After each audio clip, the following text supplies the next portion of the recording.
दैनिक वचन में आपका मैं स्वागत करता हूं, जो कि हम इस साल के आखिरी पड़ाव में आ चुके हैं और कुछ दिनों के बाद हम एक नए महीने की ओर हम आगे बढ़ेंगे। जब पीछे मुड़ के इस 2023 को जब हम सोचे तो परमेश्वर ने कई सारी चीजों को हमारे जीवन में किया। कई सारी परिस्थिति हमारे जीवन में आए, उतार और चढ़ाव, कई बार दुख, कई बार तकलीफ, कई बार परेशानी, कई बार बीमारी, कई बार कमजोरी, कई बार चमत्कार, कई बार आशीषों को हमने पाया है। लेकिन जब साल के अंत में हम आते हैं, ये साल इतिहास बनकर रह जाएगा। लेकिन जब हम पीछे मुड़ के देखें तो हम परमेश्वर को हम धन्यवाद कहें या फिर प्रभु के प्रति हम धन्यवादित रहे कि जो प्रभु ने हमारे जीवन में किए हैं। जब हम देखें तो कई बार कई सारे लोग हैं परमेश्वर के प्रति या किसी बातों के प्रति धन्यवादित नहीं रहते। हर एक बातों में कुड़कुड़ाना, हर एक बातों में नकारात्मक बातों को कहते हैं। हर एक बातों में उनके जीवन में कुछ भी हो जाए वो संतुष्टि नहीं रहती है। लेकिन बाइबल हमें इस प्रकार से सिखाती है कि मैं और आप परमेश्वर के प्रति धन्यवादित रहें। तो बाइबल ऐसा कहता है, पहला थिस्सलुनी उसका 5 उसका 18 जब हम पढ़े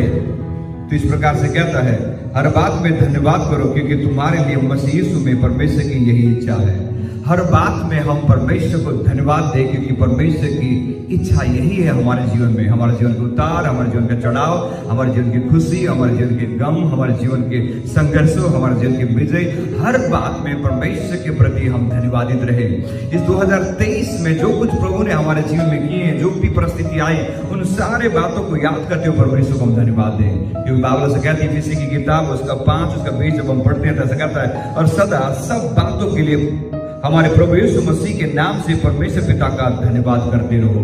बाइबल भी हमें सिखाती है कि हमें हर बातों के लिए परमेश्वर को हम धन्यवाद देते रहे। जब बाइबल में देखें तो 3 प्रकार के झुंड या 3 प्रकार के कैटेगरी के लोग पाए जाते हैं, और जिनके बारे में आज के सुबह मैं आपको बताना चाहता हूं। ऐसे कई सारे लोग हैं जो अपने जीवन में आशीषों को पाने के बाद उन्होंने परमेश्वर को धन्यवाद दिया। उदाहरण के तौर पे जब हम देखें तो पहला कैटेगरी, जो पहला झुंड या पहला समुदाय के लोग वो है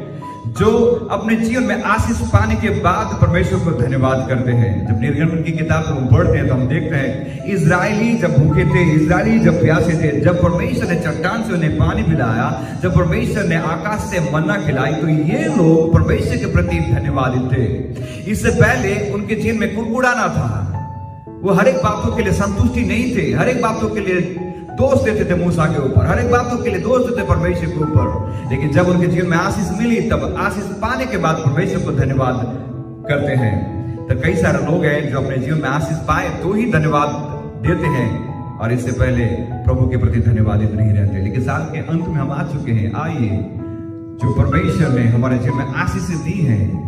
उन आशीषों के प्रति प्रभु के प्रति धन्यवादित रहे, और जो प्रभु हमारे जीवन में करने वाला है उसके लिए भी धन्यवादित है, और जो प्रभु ने कर दिया है उसके लिए भी हम प्रभु को हम धन्यवाद हम कहें। यहाँ पे पहला कैटेगरी के लोग वो थे जिन्होंने आशीष पाने के बाद परमेश्वर को धन्यवाद दिया। निर्गमन की किताब उसका 14 अध्याय उसका 28 से लेकर 30 तक जब हम पढ़ते हैं तो उन बातों का विवरण हम पढ़ते हैं। और दूसरे कैटेगरी के लोग वो है, ऐसा कहता है, वो जीवन में जो संघर्ष या लड़ाई जो लड़ते हैं उससे पहले, जीवन में जो कुछ भी हो रही है या होने वाली है उससे पहले ही एडवांस में परमेश्वर को धन्यवाद देते हैं। जब हम बाइबल के अंदर देखें तो यहोशापात राजा के बारे में जब हम पढ़ते हैं, दूसरे राजा की किताब उसका 20वां अध्याय में जब हम पढ़े तो इस प्रकार से कहता है कि यहोशापात जब शत्रुओं से घिरा हुआ था और वो नहीं सोच पा रहा था कि अब क्या करें, उनसे लड़े या फिर क्या करें, और वहां से भाग भी नहीं सकता था। लेकिन उस वक्त यहोशापात ने अपने सारे लोगों को लेके परमेश्वर को उपस्थिति में प्रभु से पूछने लगे, और परमेश्वर को उन्होंने पहले से ही धन्यवाद दिया कि प्रभु आपको हम धन्यवाद देते हैं, जबकि हम विजय को हमने नहीं देखा, चमत्कार को हमने नहीं देखा, छुटकारे को हमने नहीं देखा, लेकिन क्या हम आपको पहले से आपको धन्यवाद देना चाहते हैं। और यहोशापात ने परमेश्वर को मंडली के साथ बैठकर उन्होंने धन्यवाद दिया। दूसरे कैटेगरी के लोग वो हैं जो अपने जीवन के चमत्कारों को पाने से पहले प्रभु को धन्यवाद देते हैं, और ये यहोशापात राजा था जिसने अपने जीवन में उस लड़ाई को जीतने से पहले परमेश्वर को धन्यवाद दिया, और जब उसने लड़ाई उसको लड़नी पड़ी तो परमेश्वर ने उसको उस लड़ाई में उसको विजय दिया, क्योंकि उसने उस विजय को पाने से पहले ही उसने परमेश्वर को धन्यवाद दिया। तो तीसरे कैटेगरी के लोग वो है जो अपने जीवन में जब परिस्थिति से गुजरते हैं, विपरीत परिस्थिति से गुजरते हैं, संघर्षों से गुजरते हैं,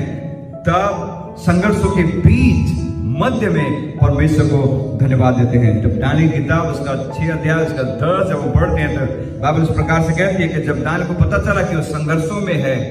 उसके सामने बड़ी चुनौती है, और उस वक्त परमेश्वर को उपस्थिति में बैठ के प्रार्थना करता है, परमेश्वर को धन्यवाद देता है। दानियेल उस कैटेगरी का व्यक्ति था जो विपरीत परिस्थिति के बीच में रह के परमेश्वर को धन्यवाद देता है, और परमेश्वर ने जब धन्यवाद दिया तो परमेश्वर उसे उस परिस्थिति से बाहर निकाला। जहां राजा ने उसे मार डालने की योजना बनाई थी, उस वक्त उसने परमेश्वर को उपस्थिति में बैठ के प्रार्थना किया, और परमेश्वर ने उसे उस परिस्थिति से बाहर लेके आया, क्योंकि उसने विपरीत परिस्थिति के बीच में उसने परमेश्वर को धन्यवाद दिया। पहला कैटेगरी वो व्यक्ति जो अपने जीवन में आशीष पाने के बाद परमेश्वर को उन्होंने धन्यवाद दिया, और दूसरी कैटेगरी के व्यक्ति वो थे जिन्होंने अपने जीवन में विजय पाने से पहले परमेश्वर को धन्यवाद दिया। यहोशापात और दानियेल के बारे में हम देखें तो दानियेल अपने जीवन के संघर्षों के बीच में भी वो परमेश्वर के प्रति धन्यवादी था। मेरे प्रिय, जब प्रभु यीशु मसीह के बारे जब हम देखें तो प्रभु यीशु मसीह ने हर एक बार परमेश्वर को धन्यवाद दिया। उन्होंने सेवकाई शुरू करने से पहले ही प्रभु को उपस्थिति में प्रभु को धन्यवाद देते थे, और सेवकाई खत्म होने के बाद ही परमेश्वर को धन्यवाद देते थे, और सेवकाइयों के बीच में भी उन्होंने परमेश्वर को धन्यवाद देते थे।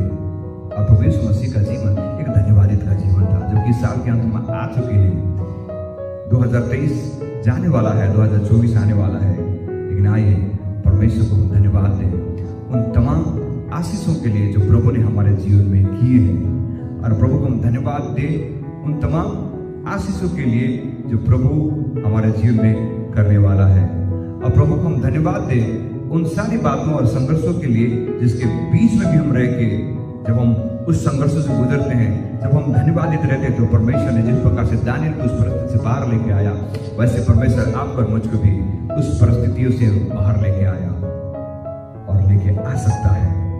तो हमारा जीवन धन्यवादित जीवन रहने पाया परमेश्वर के प्रति। आइए साल के अंत में हम आप पहुंचे परमेश्वर के प्रति हम धन्यवादित रहे, और हम सोचें और याद करें इन 3 कैटेगरी में हम कौन सी कैटेगरी के लोग हैं। क्या हम आशीष पाने के बाद धन्यवाद देते हैं, या फिर हम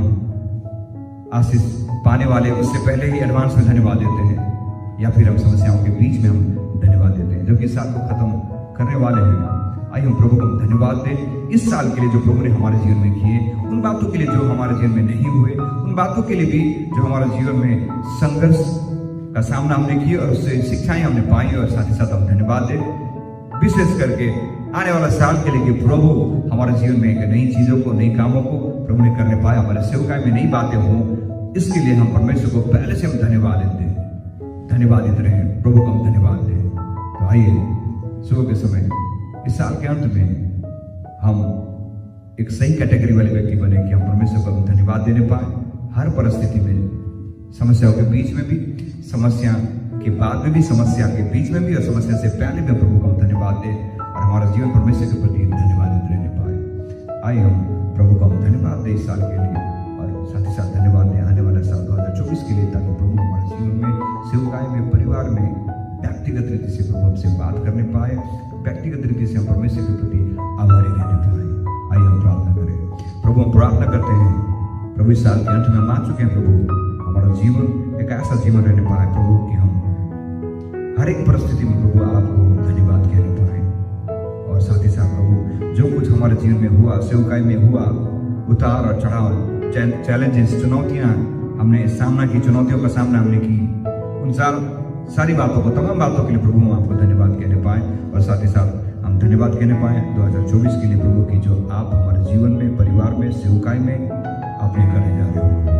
प्रभु हम धन्यवाद देते हैं जितने आज हमसे जुड़े हैं, हर एक से प्रभु अपनी बातें कीजिए प्रभु, लगातार प्रभु हम आपके प्रति धन्यवादित हम रहे जैसे वचन सिखाती है, क्योंकि प्रभु आपकी इच्छा भी यही है कि हम हर बातों में परमेश्वर